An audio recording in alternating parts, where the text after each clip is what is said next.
दोस्तों, तो after the basic introduction part, now let's move on to the, we already know it, the series and the parallel combination. ठीक है, ये हम लोगों ने बचपन में भी पढ़े होते हैं। तो यहां पर कैपेसिटर की तरह ही है, कोई फर्क नहीं पड़ता है। हमारे पास सीरीज और पैरेलल दो प्रकार के मेन कॉम्बिनेशंस होते हैं एंड उसके बेसिस में हम सर्किट थ्योरी को बिल्डअप करते हैं। तो वहां पर सीरीज कॉम्बिनेशन में क्या था, कैपेसिटर में दो कैपेसिटर जिसमें सेम अमाउंट ऑफ चार्ज होंगे। तो यहां पर जो हमारा सीरीज कॉम्बिनेशन होगा, उन दोनों कैपेसिटर में हमारा सेम अमाउंट ऑफ करंट जो है वो हमारा फ्लो करेगा। तो यहां पर हमारे पास दो रेजिस्टेंस है R1 एंड R2, हमें उसका इक्विवेलेंट रेजिस्टेंस निकालना है। तो according to the definition of equivalence हम क्या करेंगे, दोनों के कॉम्बिनेशन के अक्रॉस एक बैटरी कनेक्ट करेंगे V0। वो कॉम्बिनेशन अगर बैटरी से I करंट ड्रॉ कर रहा है, तो जो इक्विवेलेंट रेजिस्टेंस होगा उसके अक्रॉस जब मैं V0 को कनेक्ट करूंगा तो भी वो उतना ही करंट हमारा ड्रॉ करना चाहिए। ठीक है, सुनाओ कैसे निकालेंगे। दोनों के थ्रू करंट तो ऑब्वियसली सेम है। तो मान लो R1 वाले के अक्रॉस जो ड्रॉप है वो है मेरा V1 पोटेंशियल का ड्रॉप है, एंड R2 जो है वहां पर हमारा ड्रॉप जो है वो है V2। ओम्स लॉ फॉलो करता है, तो ऑब्वियसली मैं लिख सकता हूं जो V1 will be equals to I into R1, और जो हमारा V2 होगा that will be simply I into R2। ठीक है, सो V0 का जो वैल्यू आएगा that will be equals to net drop जो होगा, दोनों के अक्रॉस ड्रॉप का सम होने वाला है।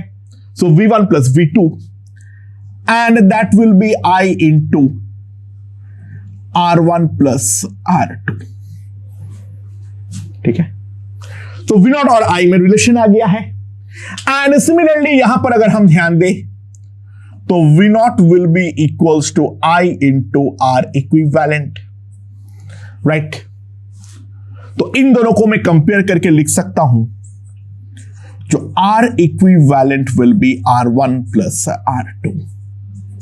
तो दो रेजिस्टेंस के केस में हम लोगों ने यहां पर डिराइव कर लिए हैं। ठीक है, तो इन जनरल अगर हम बात करें, in general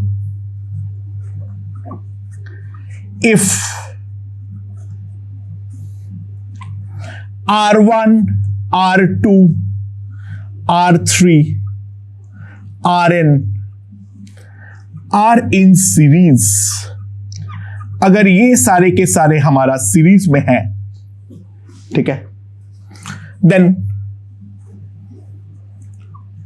R equivalent will be simply the algebraic sum of all the possible resistances,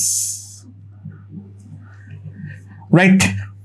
तो सिंपल सी बात है, ये चीज तो हम लोग बचपन से भी जानते हैं। बचपन में जो हम लोगों ने पढ़े थे एग्जैक्टली वही चीज यहां पर सामने है। R equivalent will be simply R1 R2 dot dot up to Rn, ठीक है। एंड इस केस में जो हमारा जो potential drop across them V1 is to V2 is to Vn, क्योंकि करंट सब में सेम होगा, तो ये जो हमारा ड्रॉप होगा वो किस रेशियो में होगा? That will be simply in the ratio of the individual resistances. तो ये है हमारा बेसिक सीरीज कॉम्बिनेशन जिसके बारे में हम बात कर सकते हैं। एंड पैरेलल में क्या होगा? Similarly, two resistances are said to be in parallel. जैसे just like कैपेसिटर, कैपेसिटर में डेफिनेशन क्या था? जो सेम पोटेंशियल डिफरेंस होना चाहिए, यहां पर भी exactly same. If they have same potential difference, across them. ठीक है, if they have same potential difference across them, right? तो इसका सिंपल डिफ कैसे होगा? हमारे पास दो रेजिस्टेंसेस है, यहां पर है R1, यहां पर है R2, और यहां पर इन दोनों पॉइंट के अक्रॉस हम इसको बोलेंगे जो ये दोनों पैरेलल में है, क्योंकि जैसे ही मैं इसको बैटरी के थ्रू कनेक्ट करूंगा V0, तो दोनों रेजिस्टेंस के अक्रॉस पोटेंशियल डिफरेंस हमारा V0 ही आने वाला है। तो सिंपल सी बात है, अगर हम इसके इक्विवेलेंट रेजिस्टेंस को निकालना चाहें तो हमें क्या करना पड़ेगा? ये R इक्विवेलेंट है और ये V0 है। According to the definition of equivalent, अगर कॉज सेम है यानी V0 सेम है, तो दोनों जो करंट विड्रॉ करेगा वो भी तो हमारा सेम ही होना पड़ेगा। एंड अब ये करंट I यहां पर दो पार्ट में स्प्लिट होगा। This is I1 and this is I2। Simply हम एक चीज बोल सकते हैं, जो I1 plus I2 that must be equals to I। दोनों का जो सम होगा वो हमारा I होना चाहिए। नाउ I1 जो है दैट, अगर हम ध्यान दें, V0 will be equals to I1 R1, और V0 जो है that can be also written as I2 R2। तो मेरे पास जो I1 हो जाएगा that will be V0 by R1, और जो हमारे पास I2 हो जाएगा that will be V0 by R2। और ये वाले सर्किट को देखते हुए मैं एक चीज तो लिख सकता हूं, जो मेरा I होगा that will be V0 by R equivalent. Now I equals to I1 plus I2, तो हम सिंपली लिख सकते हैं जो V0 by R equivalent will be V0 by R1 plus V0 by R2, right? ये चीज हम डेफिनेटली लिख सकते हैं। सो हमारे पास आ जाएगा 1 by R equivalent equals to 1 by R1 plus 1 by R2।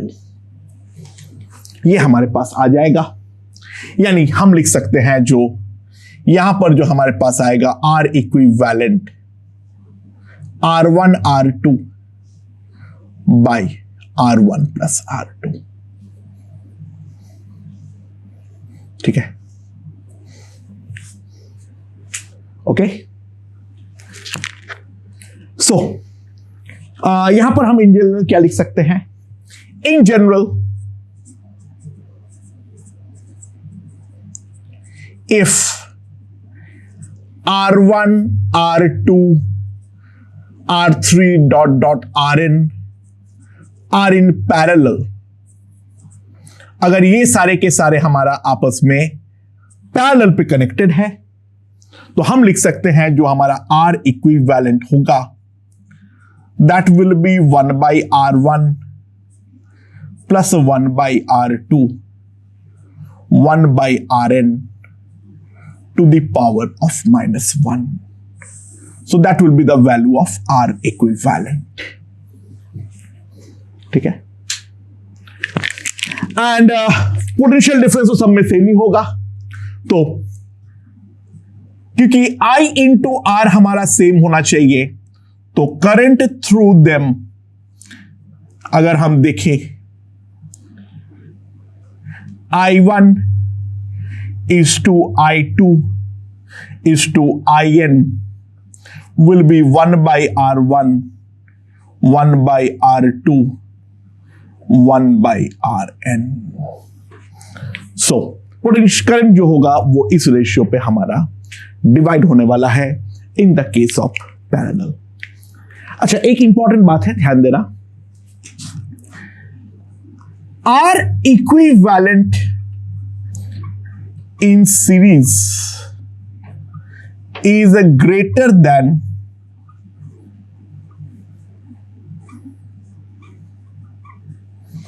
Are equivalent in series जो होगा that will be greater than all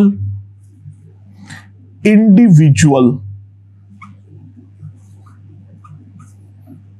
resistances.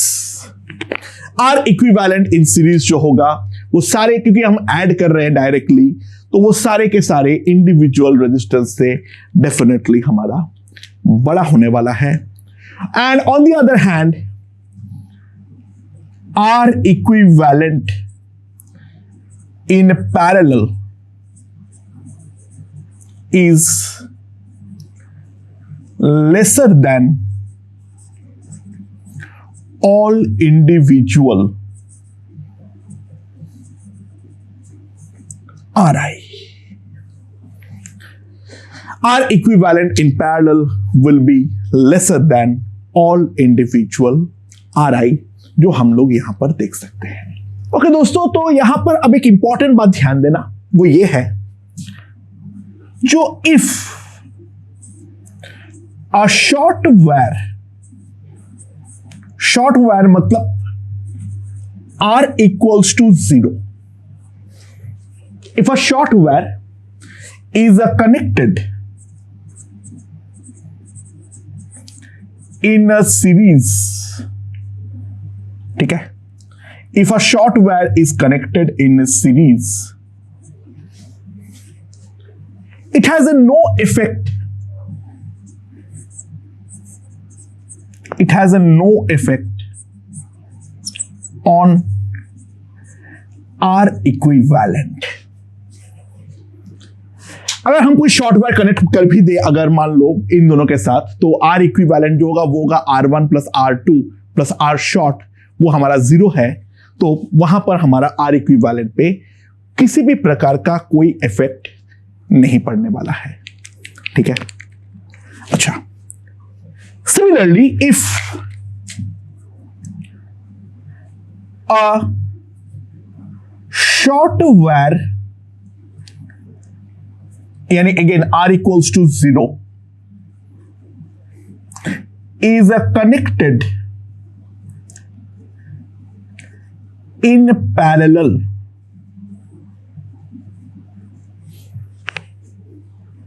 then R equivalent also becomes 0. ध्यान दो, अगर मेरे यहां पर कोई भी वैल्यू जो है वो एक 0 हो, तो 1/0 will make it infinite. So R equivalent जब मैं निकालूंगा it will become 0.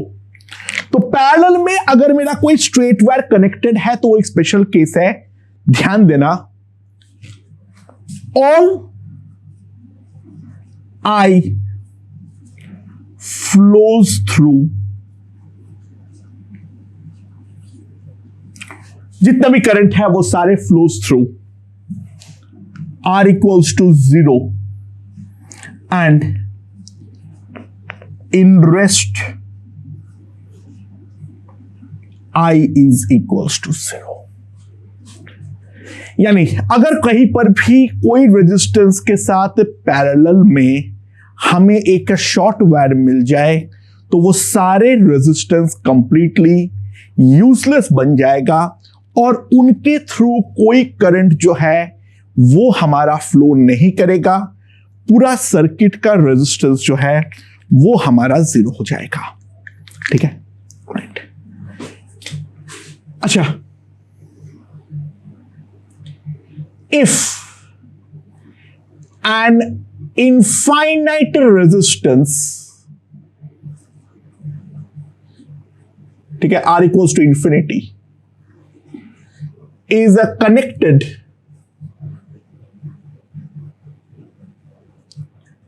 in series.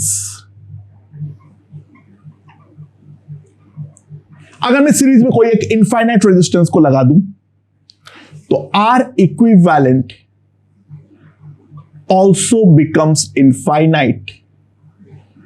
I in whole branch becomes 0.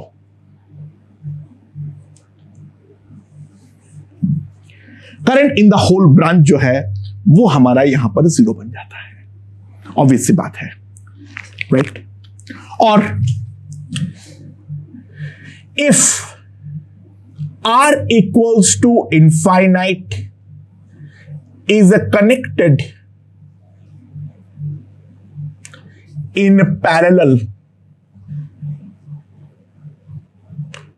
अगर मैं इनफाइनाइट रेजिस्टेंस को पैरेलल पे कनेक्ट करता हूं, ठीक है, इनफाइनाइट रेजिस्टेंस को अगर मैं पैरेलल पे कनेक्ट करता हूं तो it has no effect on R equivalent. Logically देख लो, यहां पर अगर मैं एक वैल्यू मेरा इन्फिनिटी होता भी है तो 1/∞ 0 हो जाएगा, वो कोई इफेक्ट हमारा नहीं डालने वाला है, ठीक है। सो आई डज नॉट चेंज। आई जो है वो हमारा कोई भी तरीके से नहीं बदलता है, ठीक है, राइट। तो अगर मान लो कहीं पर भी इनफाइनाइट रेजिस्टेंस लगाने की नौबत आए सर्किट में, सर्किट को बिना डिस्टर्ब करे, ठीक है, तो it has to be connected in parallel. Whereas अगर कहीं पर भी हम एक जीरो रेजिस्टेंस को कनेक्ट करने की नौबत आए, सर्किट को बिना डिस्टर्ब करे, तो that has to be connected in series. अब इस पॉइंट पे मैं दो इंपॉर्टेंट चीज के बारे में बात करना चाह रहा हूं। दो एपरेटस होता है, उसके बारे में आगे हम बहुत ज्यादा विस्तार में पढ़ेंगे, बट फिलहाल के लिए मान लो जो current measuring device is called ammeter. Current measuring device जो है दैट इज कॉल्ड एमीटर, और उसको हम लोग रिप्रेजेंट करते हैं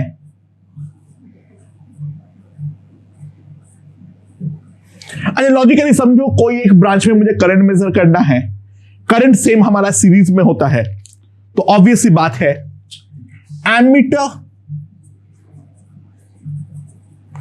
is always connected in series. Ammeter जो है that is always connected in series, और सीरीज में कनेक्ट होके अगर सीरीज को डिस्टर्ब नहीं करना है, मतलब सर्किट को डिस्टर्ब नहीं कर रहा है, तो हम ये बोलेंगे जो ideal ammeter has R equals to 0। एक जो आइडियल एमीटर होगा वो हमारा हमेशा जीरो रेजिस्टेंस के साथ होगा। अभी हम जितने भी एमीटर्स के बारे में बात करेंगे that will be the ideal ammeters. Similarly potential difference measuring device is called voltmeter,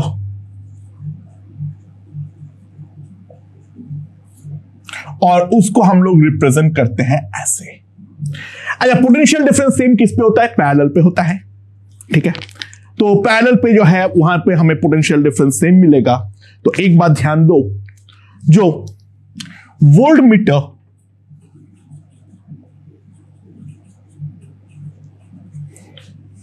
is always connected in parallel।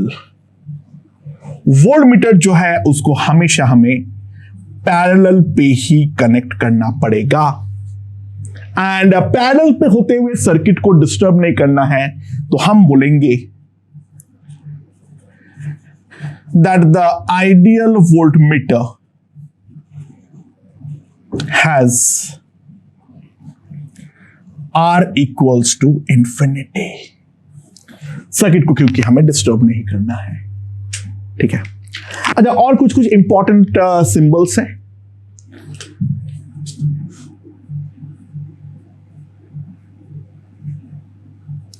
इसको हम लोग बोलते हैं आइडियल वोल्टेज सोर्स। ठीक है। अच्छा, एक इंपॉर्टेंट चीज है, लेकिन वो बहुत जगह पर होता नहीं है, हमें ज्यादा काम नहीं आता है, लेकिन फिर भी दिया हुआ हो सकता है। अगर इस प्रकार का कोई सिंबल हमें दिखे तो वो होता है हमारा कांस्टेंट करंट सोर्स। ये जो होता है वो होता है हमारा कांस्टेंट करंट सोर्स। एंड अगर कहीं पर ये वाला सिंबल दिखा जाए, इस प्रकार का अगर सिंबल है, तो this is the variable resistance, और इस वाले जो डिवाइस के सामने हम करते हैं, डिवाइस के सहारे, दैट इज कॉल्ड रिहोस्टेट। ठीक है, that is called the variable resistance. With this we are now ready for doing some questions regarding series and parallel. Let's see. Okay, तो यहां पर हमें ए और बी के अक्रॉस आर इक्विवेलेंट जो है वो हमें निकालना है। अच्छा, ध्यान देना, यहां पर R1 और R2 के साथ ये स्ट्रेट वाइड जो है पैरेलल पे नहीं है ना, क्योंकि बीच में तो और एक ब्रांच हमें दिख रहा है। जो इन दोनों पॉइंट के बीच का पोटेंशियल डिफरेंस है, उस पे हम इन दोनों पॉइंट के बीच का पोटेंशियल डिफरेंस हम क्लेम तो कर ही नहीं सकते है ना, क्योंकि हो सकता है ये वाला रेजिस्टेंस के अक्रॉस अलग हो, ये वाला रेजिस्टेंस के अक्रॉस अलग हो। ठीक है, तो जैसे हमने कैपेसिटर में किए थे, कैसे करेंगे? ये वाला अगर मेरा पॉइंट ए है तो स्ट्रेट वायर से कनेक्टेड है, तो इसको भी मैं पॉइंट ए बोल सकता हूं, और ये अगर बी है तो यहां पर भी मैं इसको पॉइंट बी जो है वो मैं क्लेम कर सकता हूं। तो अगर मैं इस सर्किट को अब रिड्रॉ करता हूं, तो यहां पर है मेरा ए, यहां पर है मेरा बी, तो यहां पर जो है R1, यहां पर जो है दैट इज R2। ए और बी के अक्रॉस पहले R1, ए और बी के अक्रॉस R2, ए और बी के अक्रॉस जो है वो है हमारा R3। So that is the equivalent circuit, and R1, R2, R3 they are in parallel. तो हमारे पास आ जाएगा R equivalent will be 1/R1 plus 1/R2 plus 1/R3 इसका inverse, and that can be simply written as R1, R2, R3, R1, R2 plus R2, R3 plus R3, R1। ये हो जाएगा हमारा R इक्विवेलेंट। ओके, तो हम लोग यहां पर ए और बी के अक्रॉस आर इक्विवेलेंट जो है वो निकालने का एक बार ट्राई करते हैं। Let's see. तो ऑब्वियस सी बात है, बीच में मुझे एक पॉइंट पे ब्रांचिंग दिख रहा है, तो ये वाला पॉइंट को मैंने मार्क कर दिया सी। तो मेरे पास 3 पॉइंट जो है वो आ चुका है। यहां पर ए है, यहां पर सी है, यहां पर बी है। अच्छा, ए से सी हमें एक रेजिस्टेंस दिख रहा है, दैट इज 4 ओम। बी से सी एक रेजिस्टेंस मुझे दिख रहा है, दैट इज 6 ओम। और बी से सी हमें और एक रेजिस्टेंस दिख रहा है, दैट इज 3 ओम। और ए से बी हमें पूरे में एक अक्रॉस एक रेजिस्टेंस दिख रहा है, ये वाला, that is 6 ohm. Now 3 and 6 are in parallel, 3 and 6 are in parallel. तो ये वाले पार्ट का अगर मैं 1/R1 निकालूं, that is 1/6 plus 1/3, so that will be equals to 1/2। तो R1 हमारे पास आ जाएगा 2 ओम। So this circuit can be withdrawn as, यहां पर है मेरा 4, यहां पर है मेरा 2 और इसके अक्रॉस जो है मेरे पास है 6, ये है A और ये है B। तो 4 और 2 का मेरे पास है सीरीज, 4 और 2 का है मेरे पास सीरीज, तो हो जाएगा 6 और 6 का हो जाएगा हमारा पैरेलल। तो 6 और 6 का पैरेलल से R इक्विवेलेंट हमारे पास सिंपली आ जाएगा 3 ओम। तो A और B के अक्रॉस जो रेजिस्टेंस है that is simply equals to 3 ओम।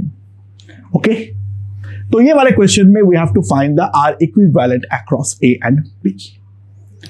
चलो देखते चले जाओ, यहां पर से चालू करो। ये वाला 1 और ये वाला 1 तो डेफिनेटली सीरीज पे है, बीच में कहीं पर कोई ब्रांचिंग नहीं है, तो 1 और 1 जो है वो हमारा सीरीज पे आ जाएगा और ये जो दोनों मिलके हो जाएगा वो मेरे पास हो जाएगा 2 और ये दोनों 2 जो है वो मेरा सेम 2 पॉइंट के बीच में कनेक्टेड है।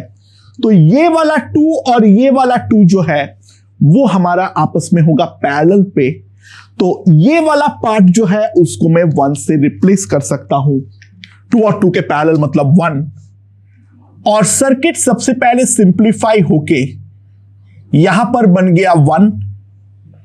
फिलहाल तो मेरा ये 1 एज इट इज है, यहां पर है मेरा 2, यहां पर जो है मेरे पास है वापस 2,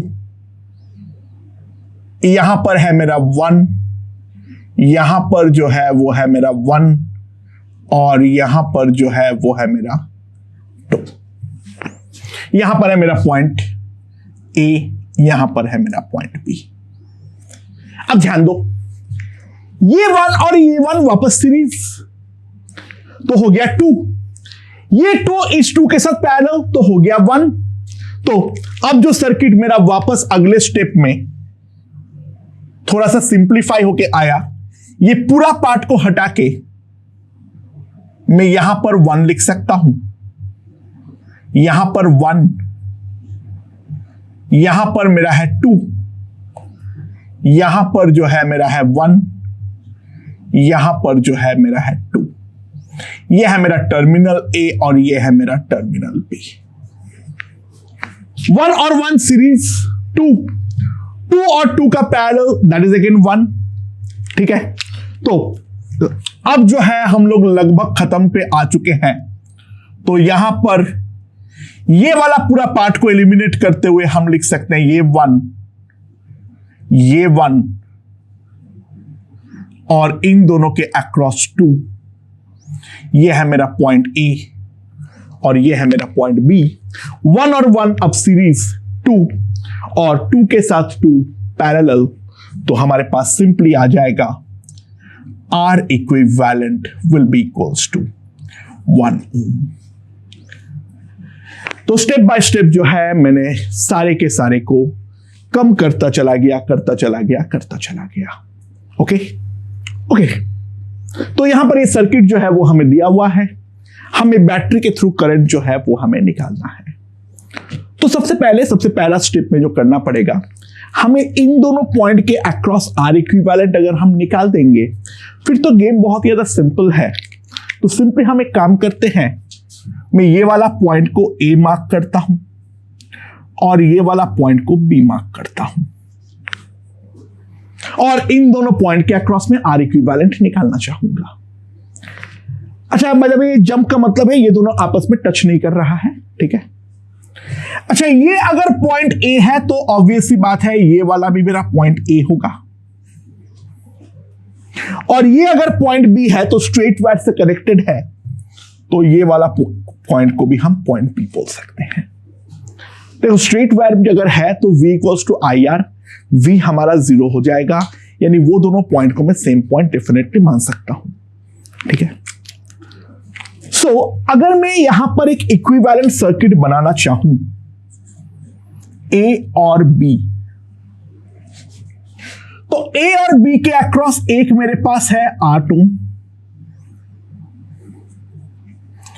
A और B के अक्रॉस दूसरा है मेरे पास 6, A और B के अक्रॉस दूसरा जो है वो है हमारा 12, और ए और बी के अक्रॉस लास्ट जो है वो है हमारे पास 4।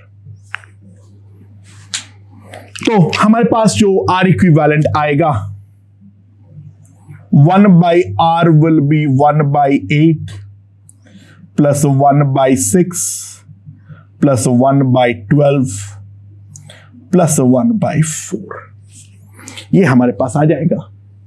एंड यहां पर मैं अगर एलसीएम लेता हूं तो यहां पर हो जाएगा मेरे पास 24 और ऊपर हो जाएगा 3 प्लस यहां पर हो जाएगा 4 प्लस 2 प्लस 6, तो 4 2 6 6 6 12 12 3 हमारा हो जाएगा 15।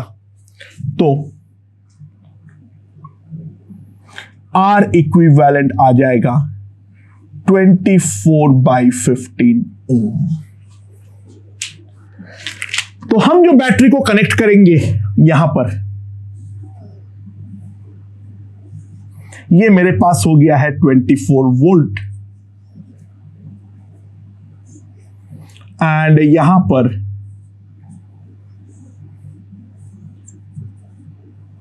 ये 6 ओम है और ये मेरे पास कितना हो जाएगा, that will be 1.6 ohm. 24/15 that will be simply equals to 1.6 ohm. So वही आएगा ना, हाँ ठीक है। और ये 6 और 1.6 जो है वो हमारा आपस पे जो है वो हमारा सीरीज में है।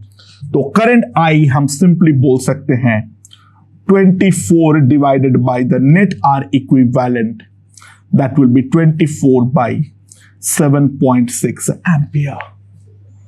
ठीक है, आगे मैं कैलकुलेट नहीं कर रहा हूं, बाहर में जाए, ठीक है, सिंपली कैलकुलेट कर लेना and current will be 24/7.6 ampere. Okay okay दोस्तों, तो हम लोगों को यहां पर अब बैटरी के थ्रू करंट निकालना है और हर एक रेजिस्टेंस के थ्रू जो फ्लो कर रहा है वो हमें यहां पर निकालनी है। ठीक है, सबसे पहले बैटरी का करंट निकालने के लिए, बैटरी का करंट निकालने के बाद देखेंगे यहां पर से मान लो हमारा करंट जो जा रहा है पहले आई जा रहा है और उसके लिए सबसे पहले हमें इस सर्किट का आर इक्विवेलेंट निकालने की जरूरत है। Now clearly see 1 and 1 in series, that will B 2 and 2 will B parallel with 2 will be simply parallel with 2।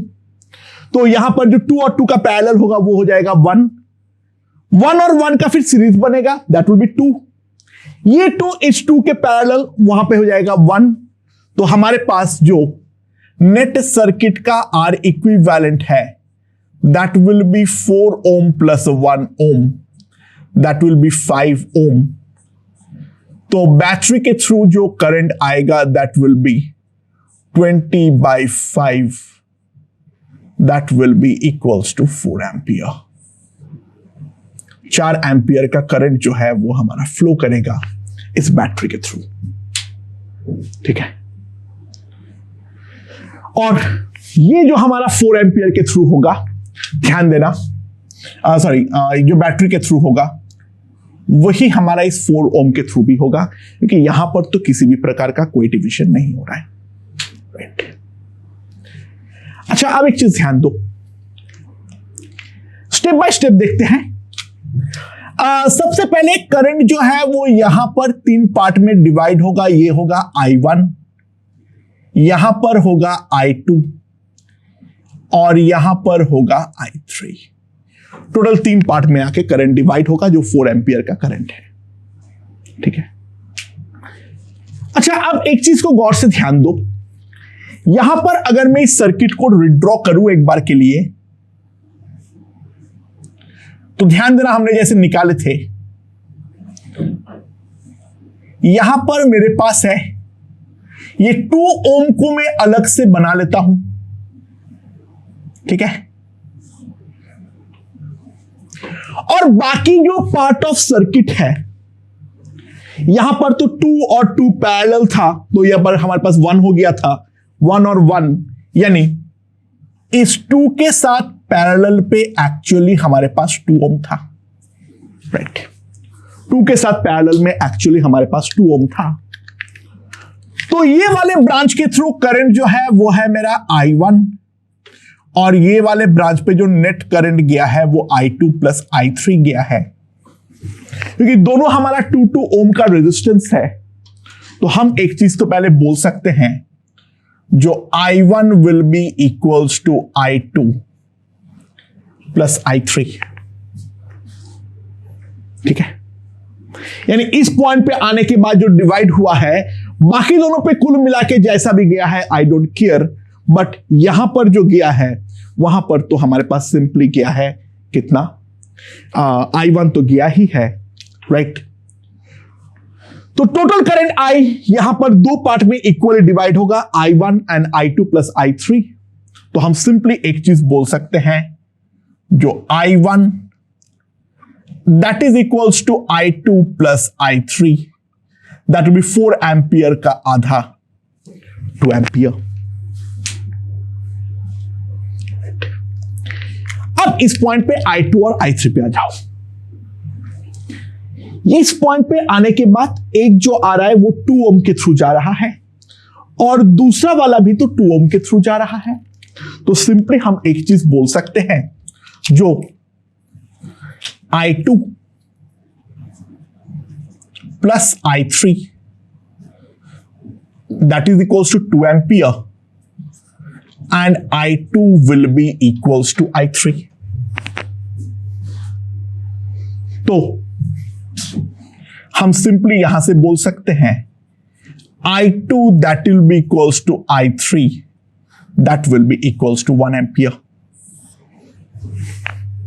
यानी इन दोनों ब्रांच पे 1-1 एम्पियर का करंट फ्लो कर रहा है। एंड ध्यान देना, जो यहां पर हमारे पास नेट करंट आ गया है, वही करंट तो हमारे पास यहां पर आने वाला है।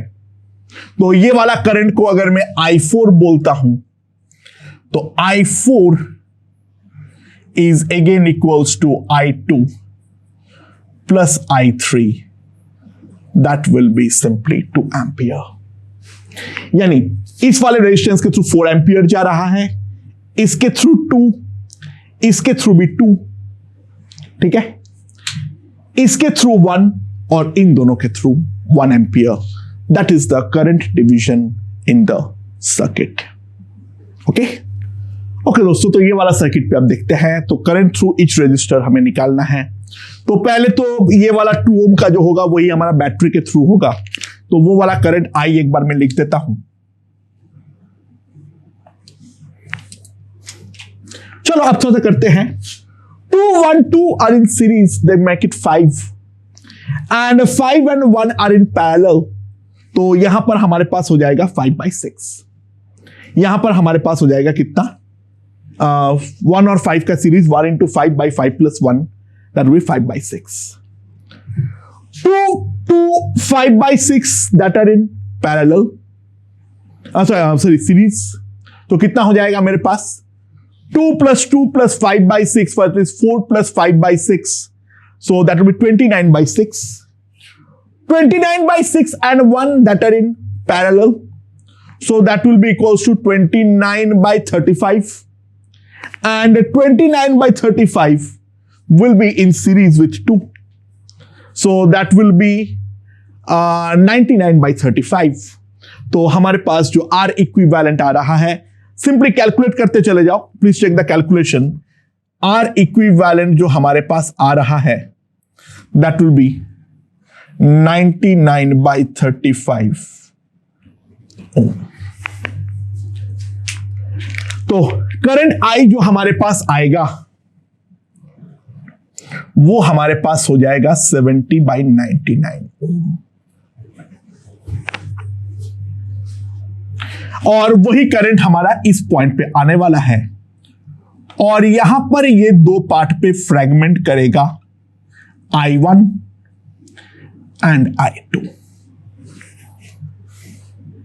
अच्छा, ये पूरा पार्ट का रेजिस्टेंस कितना था, ध्यान दो, यहां तक 5/6 था, 2 5/6 2 का पैरेलल था, तो बेसिकली यहां पे हमारा रेजिस्टेंस जो था दैट इज 29/6, और ये वाले पार्ट का रेजिस्टेंस जो है वो है हमारा 1। तो सिंपली हम एक चीज लिख सकते हैं, that is I1 by I2। I1 के अक्रॉस रेजिस्टेंस है 1 और इसके अक्रॉस रेजिस्टेंस है 29/6।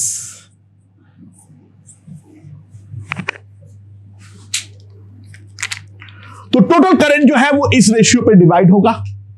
तो हमारे पास I1 का जो वैल्यू आएगा दैट विल बी 29/35 इंटू 70/99,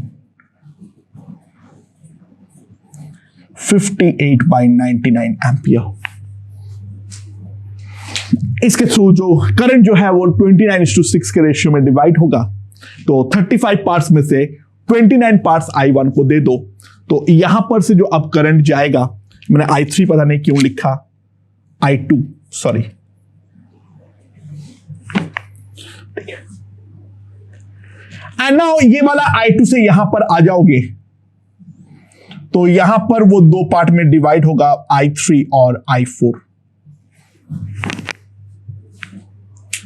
ठीक है। और अगर हम ध्यान दें I3:I4 जो हमारे पास आएगा,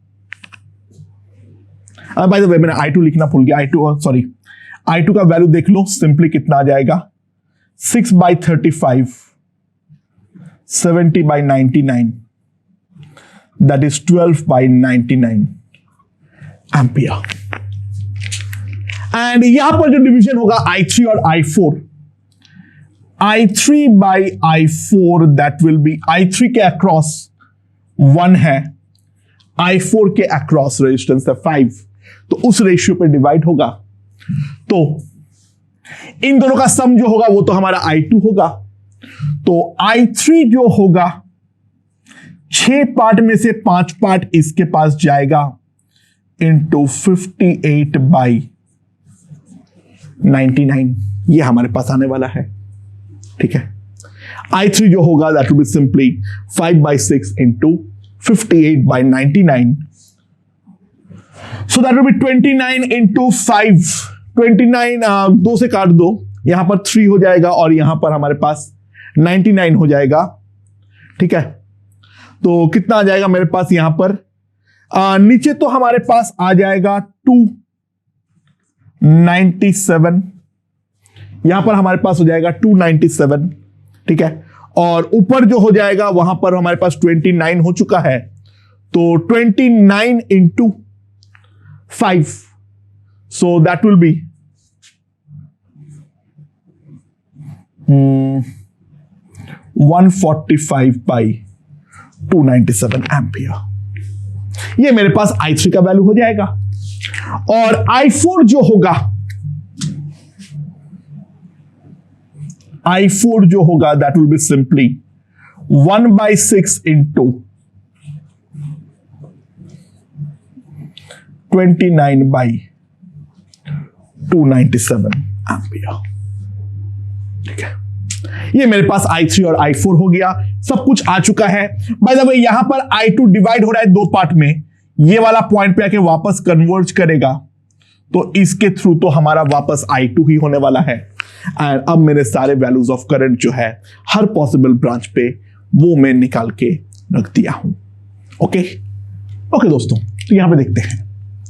An electric current I that is equals to 5 ampere is to be divided into 3 branches circuit forming a parallel combination। जो वो 3 ब्रांचेस है उनका लेंथ जो है वो है 2:3:4 के रेशियो में, और जो डायमीटर है उसका रेशियो है 3:4:5। तो करंट इन ईच ब्रांच हमारा कितना होने वाला है? तीनों सेम मटेरियल से बना हुआ है, उसका टेंशन मत लो। अगर रेजिस्टेंस R जो होता है वो होता है ρL/A, यानी that can be written as a ρL/πd²/4, that is a 4ρ/πL/d²।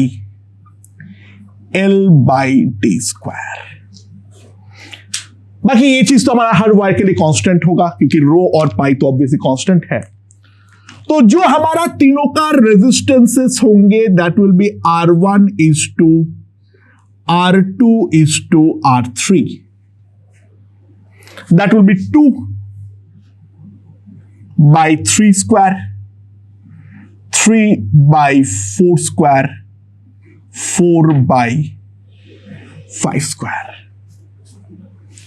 ठीक है, so that will be 2 by 9 is to 16 by 3. Sorry, क्या लिख रहा हूं? 3 by 16 is to 4 by 25. That is the ratio the resistances are. ठीक है, अगर तीनों हमारा पैरेलल पे है तो ऑब्वियस सी बात है जिस रेशियो पे डिवाइड होगा I1 is to I2 is to I3, that will be 1 by R1 is to 1 by R2 is to 1 by R3, 9 by 2, 16 by 3, 25 by 4. इस रेशियो पे हमारे करंट्स जो है हमारा डिवाइड होने वाला है. And now I1 plus I2 plus I3, that will be equals to 5 ampere. I1 plus I2 plus I3, that will be simply equals to 5 ampere. वो चीज तो हम लिख सकते हैं क्योंकि उसी को 3 पार्ट में डिवाइड करना है. तो I1 का वैल्यू क्या आ जाएगा? 5 into 9 by 2 divided by 9 by 2 plus 16 by 3 plus 25 by 4. तो मेरे पास जो आएगा that will be 45 by 2 divided by, यहां पर है मेरे पास 12, 9 6 54 plus 64 प्लस 75. बहुत ही ज्यादा गंदा कैलकुलेशन है, भाड़ में जाए, कर लेना. ठीक है, मैं उसके आगे नहीं बढ़ रहा हूं. I2 जो आएगा that will be simply equals to 5 into 16 by 3 divided by 9 by 2 plus 16 by 3 plus 25 by 4. And जो मेरे पास I3 आ जाएगा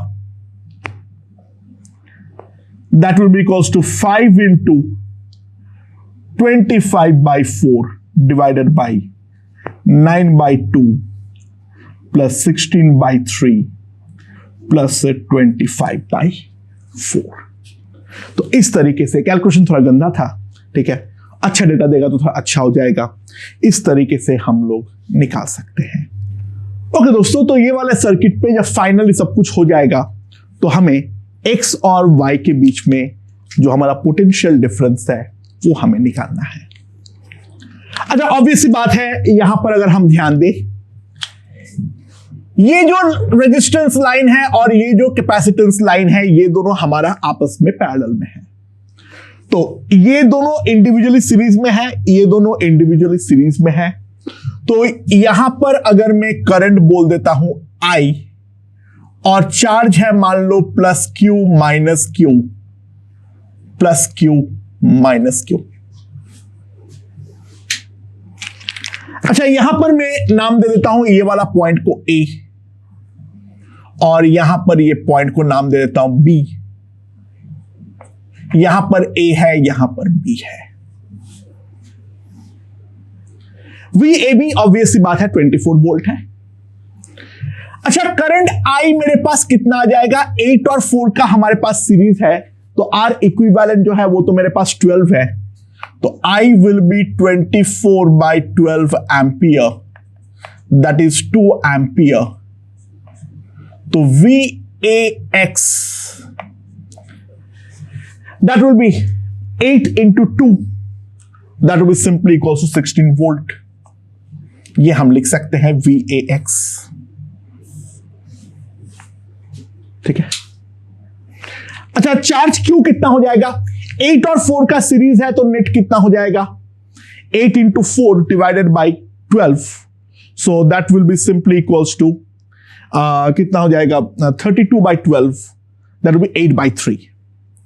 So charge Q will be 24 into 8/3 microcoulomb.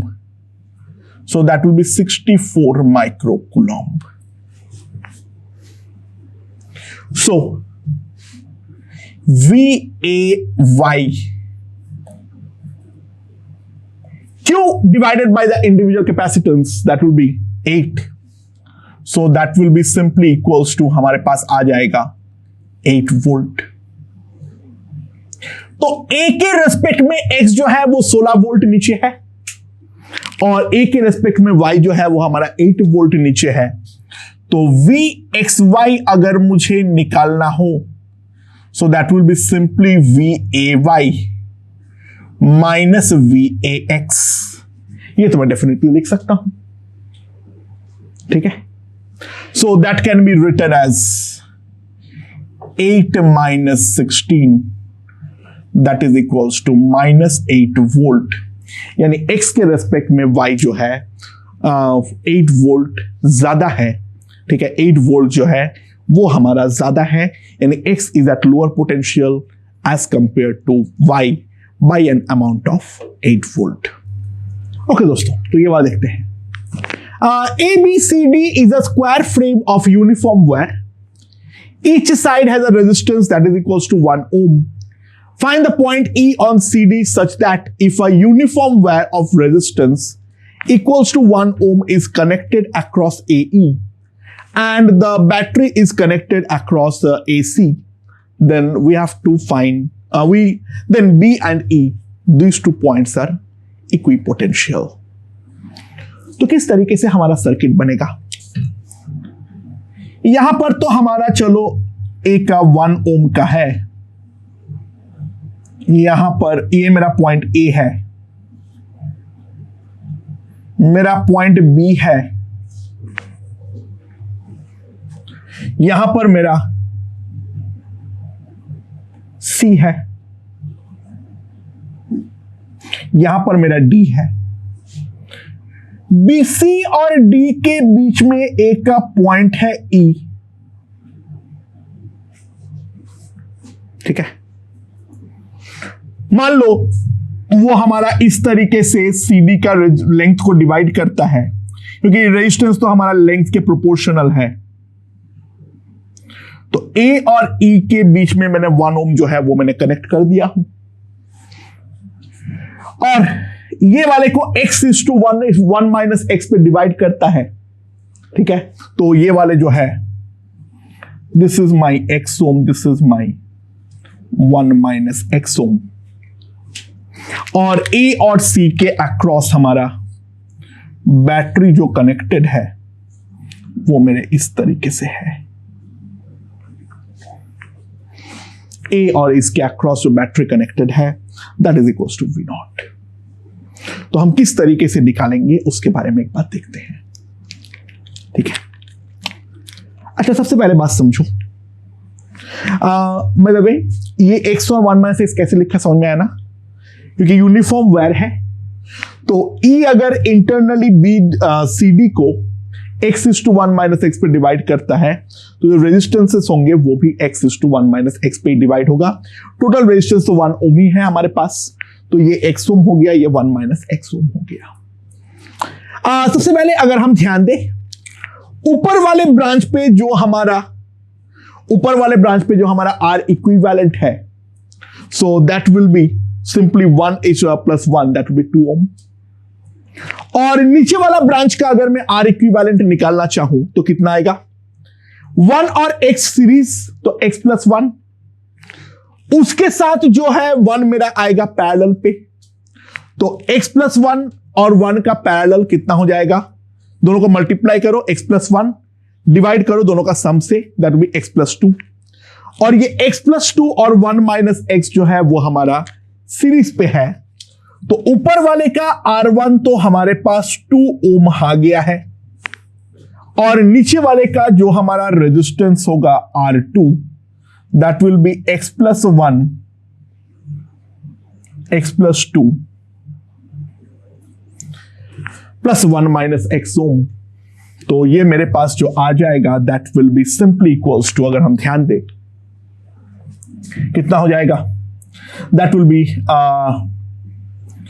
x plus 1 plus x plus 2 minus x square minus 2x divided by x plus 2। तो x तो पूरा cut गया है, तो मेरे पास आ जाएगा 3 minus x square by x plus 2। ये हमारा R1 और R2 है, ठीक है। सो ये वाले ब्रांच पे करंट को अगर मैं I1 बोलता हूं और ये वाले ब्रांच पे अगर मैं करंट को R2 बोलता हूं, तो I1 is to I2, that will be 1 by 2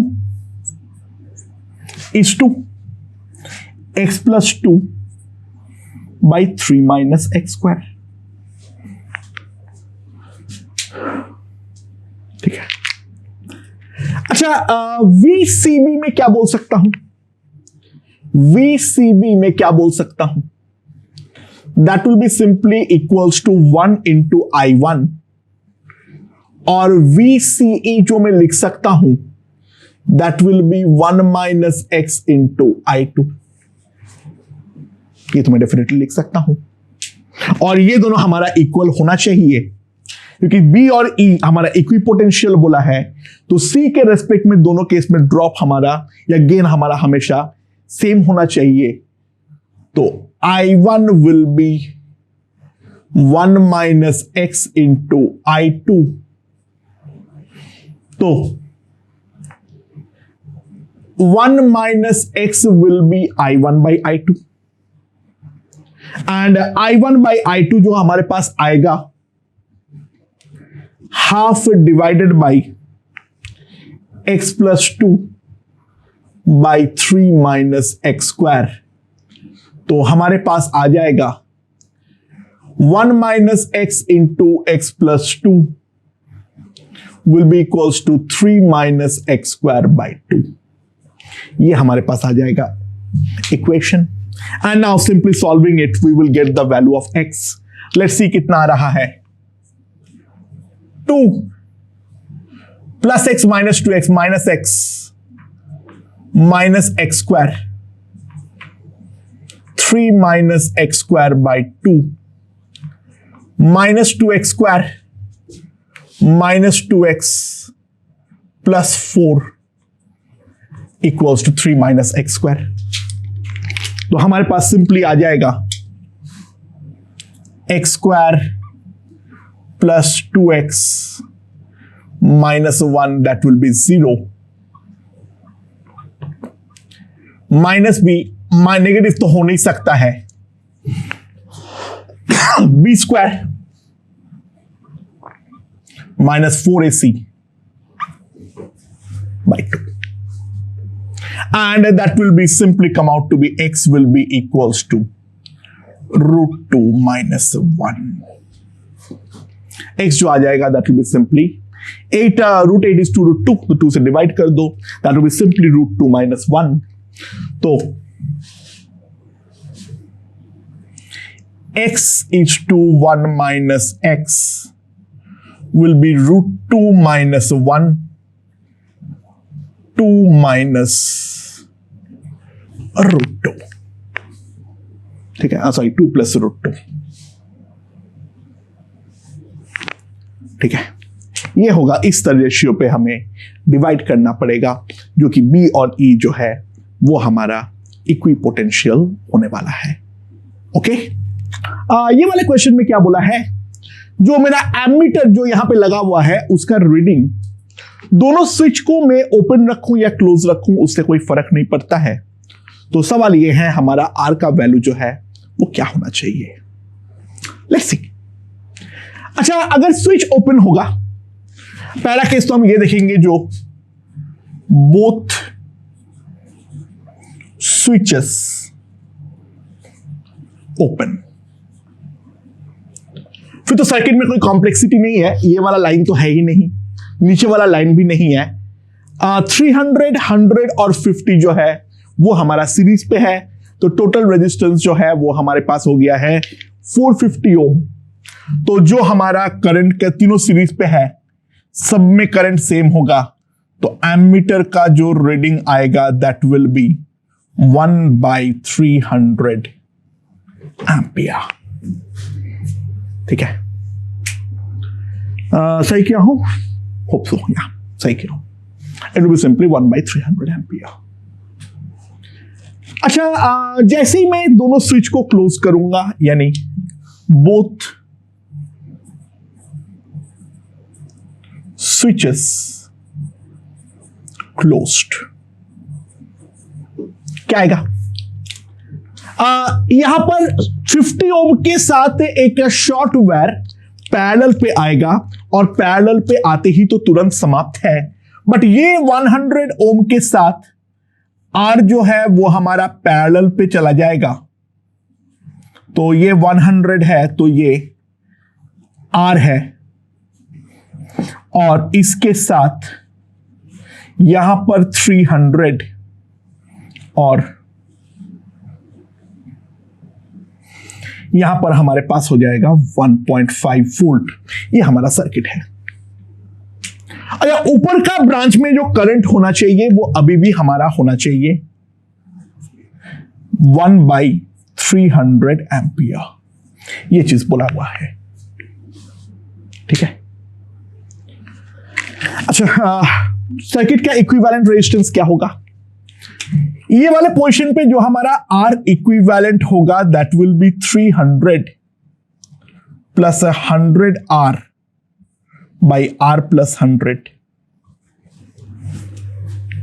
ये हमारे पास आर इक्विवेलेंट होगा, सो दैट विल बी 100 को तो बाहर कर लो, 3 plus R by R plus 100। Okay, तो कैलकुलेशन में कितना आ रहा है एक बार देख लो जल्दी से। ये हो जाएगा 3R प्लस 300 प्लस R, यानी 4R प्लस 300। 4 तो बाहर निकाल लेता हूं एक बार, तो 400 डिवाइडेड बाई R प्लस 100, यहां पर आ जाएगा 300/4, R प्लस 75 ओम। तो यहां पर सर्किट में जो करंट जा रहा है हमारे पास I, that will B 1.5 divided by 400 R plus 100 by R plus 75। ये चीज हम डेफिनेटली लिख सकते हैं यहां पर, ठीक है। अच्छा, अब यहां पर और क्या है? ये हमारे पास करंट आई आ गया है। अब ये आई यहां पर आके दो पार्ट में डिवाइड होगा, R/100 के रेशियो पे हमारा डिवाइड होने वाला है। तो करंट ऊपर वाले पे जो जाएगा दैट इज 1/300, तो मैं एक चीज लिख सकता हूं that is 1/300 will be equals to, ऊपर में R फ्रैक्शन जाएगा तो R by R plus 100 into I। तो simply what I can write is R plus 100 तो कटेगा, 1/300 will be 1.5R by 400 into R plus 75।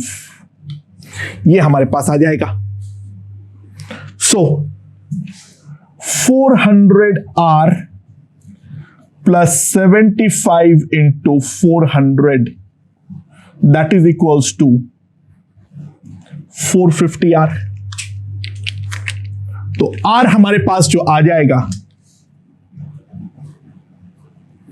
that will be 75 into 400 divided by 50। तो ये हो जाएगा हमारे पास 8, तो 8 into 75, तो हमारे पास कितना हो जाएगा? That will be equals to 600 ohm. ये हमारे पास आ जाएगा 600 ohm. That should be the value of resistance, ठीक है। अच्छा, इसको सॉल्व करने का और कोई तरीका था हमारे पास? हाँ था। अच्छा, करंट जो है वो तो मेरा 1/300 ही होना चाहिए। सो यहां पर इस लाइन पे जो ड्रॉप है वो 1/3 वोल्ट का है। ये वाले पे जो मेरा ड्रॉप है वो मेरा 1/3 वोल्ट का ही है, और वही ड्रॉप तो आर के अक्रॉस भी हुआ है। ठीक है। अच्छा, 1.5 वोल्ट का बैटरी के अक्रॉस अगर हम ध्यान दें तो दो जगह पर ड्रॉप हो सकता है, या तो इस वाले बैटरी के अक्रॉस, ये वाले 300 रेजिस्टेंस के अक्रॉस, या फिर ये वाले पूरा कॉम्बिनेशन के अक्रॉस। ये दोनों पैरेलल पे है तो सेमी ड्रॉप होना है, तो टोटल ड्रॉप जो है that will be definitely equals to हमारे पास 1/3 वोल्ट। तो बाकी जो ड्रॉप है यानी 1.5 माइनस 1/3 वो तो हमारा 300 के अक्रॉस हुआ है। तो 300 के थ्रू जो हमारा करंट होगा उस करंट का वैल्यू हमारे पास कितना आ जाएगा? That will be simply 1.5 minus 1/3 divided by 300. That should be the value of the current through this 300. ठीक है। तो इसके थ्रू जो करंट हो जाएगा that will be 1.5 divided by 300, that will be simply 1/200 minus 1/3 divided by 300, that will be 1/900. That should be the drop across this. ये हमारे पास आ जाएगा। तो यहां का नेट करंट आ जाएगा, ऊपर का करंट मालूम है तो नीचे का सर्किट का करंट जो है वो भी हमारे पास आ जाएगा। एंड वहां पर फिर पोटेंशियल डिफरेंस तो हम जानते हैं 1/3 वोल्ट है, तो सिंपली नीचे का रेजिस्टेंस भी हम लोग वहां से निकाल लेंगे। दोनों मेथड में कौन सा बेटर है कौन सा नहीं है वो भाड़ में जाए, उसका कोई मतलब नहीं है। दोनों इक्वली अच्छा और बुरा है, तुम्हें जो मर्जी चाहे उस तरीके से कर लो। ठीक है, मेरे ख्याल से समझ में आ चुका है।